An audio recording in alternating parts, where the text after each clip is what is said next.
আসসালামু আলাইকুম। আমরা যারা রিমেন্ট নেটওয়ার্কে কাজ করছিলাম এবং বেশ আগে কিন্তু এখান থেকে কেওয়াইসিটাও কমপ্লিট করে রেখেছি। তো বর্তমান সময়ে তাদের বেশ কিছু আপডেট চলে আসছে, যেমন লিস্টিং আপডেট, এছাড়াও উইথড্রয়াল আপডেট। তো আজকের ভিডিওতে আমরা রিমেন্ট নেটওয়ার্কের A to Z যেথায় যা আছে সব আপডেট দেওয়ার চেষ্টা করব এই ভিডিওর মধ্যে। তো ধৈর্য সহকারে ভিডিওটা দেখবেন এবং ফার্স্ট অফ অল ভিডিওতে একটা লাইক করে কিপ্ত রবিন ইউটিউব চ্যানেলটি অবশ্যই সাবস্ক্রাইব করে নেবেন। তো সর্বপ্রথম আপনারা খেয়াল করবেন, এখান থেকে আমরা যদি রিমেন্ট নেটওয়ার্কের টুইটার অ্যাকাউন্ট থেকে আমরা শুরু করি, তাহলে দেখব সর্বপ্রথম তাদের টুইটার অ্যাকাউন্টের নেম রিমেন্ট, বাট এই যে নাম, এই নামের পাশে যে ভেরিফাইড চিহ্নটা দেখতেছেন, এই ভেরিফাইড চিহ্নটা কিন্তু 15 দিন আগেও ছিল না। তো বর্তমান সময় তারা কিন্তু ভেরিফাইড চিহ্নটা নিচ্ছে বা ভেরিফাই নিচ্ছে।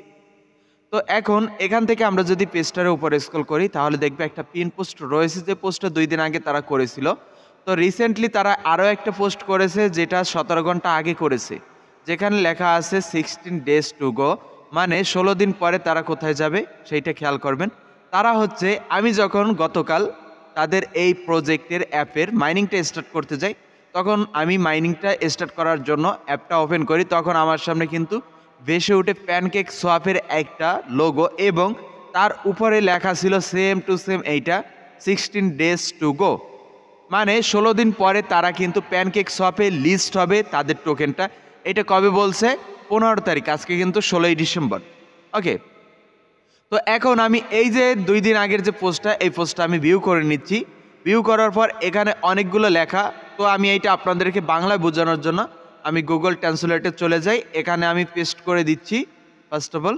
তো পেস্ট করার পর আমি পেজগুলোর উপর তুলে দিব, দেওয়ার পর এখানে বাংলায় যেটা বলা আছে আমরা বাংলা থেকে শুরু করব। ওকে, তো গুরুত্বপূর্ণ ঘোষণা, আমরা জানি যে আমাদের শেষ আপডেটের কিছুক্ষণ হয়ে গেছে এবং আমরা সত্যি আপনার ধৈর্যের প্রশংসা করি। আমরা অনেক ধৈর্য ধরেছি, প্রশংসা করার কোনো কারণ নাই। সম্ভাব্য বিনিয়োগকারীদের সাথে দীর্ঘ বৈঠক এবং আইসিও লাইসেন্সগুলি সুরক্ষিত করার প্রচেষ্টা সহ পর্দার পিছনের বেশ কিছু জটিলতার কারণে বিলম্ব হয়েছে, মানে তাদের আইসিও বিষয়ে তারা অনেক ঘাটাঘাটি করছে, অনেক কথা বলছে নিজেরা মিলে, এইগুলো তারা উল্লেখ করছে। যাই হোক, পরবর্তীতে সতর্কতার সাথে বিবেচনা করার পর আমরা আইসিও এড়িয়ে যাওয়ার সিদ্ধান্ত নিয়েছি, মানে আইসিও আইডিও যে প্রাইভেট সেল রাউন্ডগুলা, সেই রাউন্ডগুলো তারা এড়িয়ে যাবে, মানে সেগুলো আনবে না। এবং ঘোষণা করতে পেরে রোমাঞ্চিত যে রিমেন্ট আনুষ্ঠানিকভাবে নববর্ষের আগের দিন, মানে 31শে ডিসেম্বর চালু হবে। নববর্ষ বলতে বোঝায় আমাদের যে 2025 সালের 1 জানুয়ারি, সেই জানুয়ারির আগের দিন, মানে 31শে ডিসেম্বর চালু হবে। ওকে, মানে 31শে ডিসেম্বর তাদের এইটা প্যানকেক সোয়াপ হোক বা আদার্স যে এক্সচেঞ্জগুলো আছে সেই এক্সচেঞ্জ হোক, যে কোনো এক জায়গায় লিস্ট হবে।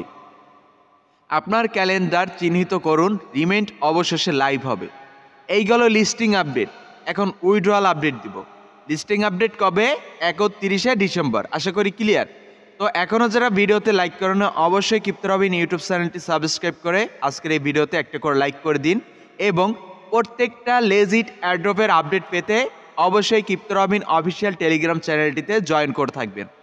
তারপর রয়েছে আইসিও এড়িয়ে যাওয়ার ফলে টোকেনের প্রাথমিকভাবে একটি ছোট তারল্য পুলের কারণে কম মূল্যে চালু হবে। এটাও কিন্তু ঠিক ছিল, এটাও আমাদের ক্ষেত্রে কোনো মানে ইয়াহামরি কোনো কিছু ছিল না, যা ছিল ভালোই ছিল। পরে দেখা যাক কি লেখা আছে।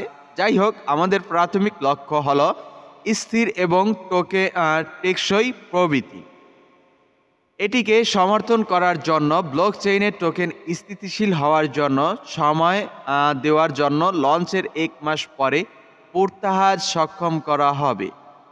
এইখানে হচ্ছে মূল খটকা, মানে আমাদের এই যে টোকেনে আমরা কাজ করছি, কেওয়াইসি করছি, আমাদেরকে তারা যখন লিস্ট করবে তার 1 মাস পরে আমাদেরকে উইথড্রটা দিবে।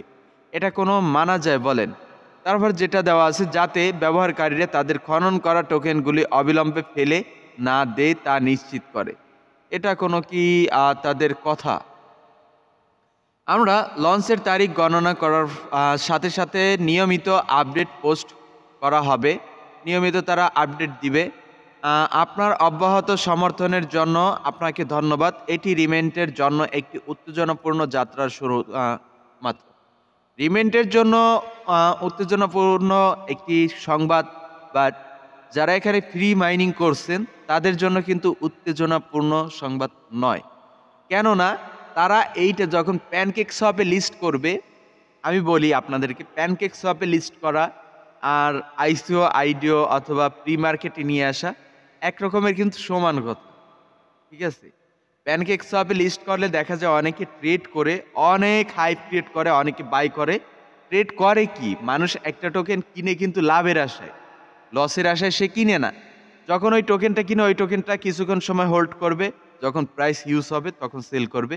কিন্তু ওরা তখন আমাদেরকে কিন্তু উইড্রোটা দিচ্ছে না, ওরা তখন ওইটা করবে যখন ওদের টোকেনটা মানুষ কিনবে এবং হাইপ ক্রিয়েট করবে, তখন ওরা কিন্তু ওইটা থেকে পিছু পা হাঁটবে।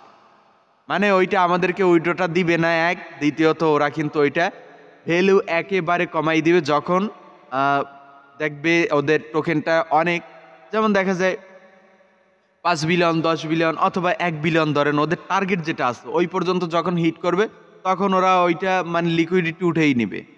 লকে যেটা থাকবে সামান্য কিছু পরিমাণ ওটা লকে থাকবে, বাদ বাকিটা উঠেই নেবে। তখন দেখা যাবে টোকেনের প্রাইস আমি $10 দিয়ে কিনলাম এক্সাম্পল, ওইটা দেখা গেল $1 এসে দাঁড়ালো অথবা 50 সেন্টে এসে দাঁড়ালো। আমি কি তখন সেল করব? কখনোই না। আর তখন যদি আমাদের রিলিজ কইরিয়াও দেয় তখন আমাদের কোনো লাভ হবে না। আর এখান থেকে দেখা যায় ওদের একটাই ফাঁদ, ওরা স্ক্যামিং করবে। এটা নতুন ফাঁদ, পূর্বে তো স্ক্যামিং এর একটা মানে ফাঁদ দেখাই দিছে, অ্যাডম্যাট দেখাই আমাদের থেকে মোটামুটি ভালো ইনকাম করে নিছে, বর্তমানে ইনকামের আর একটা ফাঁদ বের করে নিছে। এটাই, আর কিছুই দেখি না। তো রিমেন্টে যারা কাজ করছেন আর যারা কেওয়াইসি করছেন, কোনো প্যারা নিয়েন না, এখানে প্যারার কোনো কারণ নাই। দেখি তাদের লিস্টিং এবং তাদের উইড্রয়াল আপডেট যে ডেটে, ওই আপডেট কোনো চেঞ্জ করে কিনা, এছাড়াও তারা উইড্রয়াল যে ডেটটা ফিক্সড করছে ওই ডেটে উইড্রোর সময় কত করে প্রাইস থাকে, সেই আপডেট পেয়ে যাবেন অবশ্যই আমাদের চ্যানেলের মাধ্যমে। তো সবাই ভালো থাকবেন, সুস্থ থাকবেন। আজকের ভিডিও এই পর্যন্তই। আল্লাহ হাফেজ।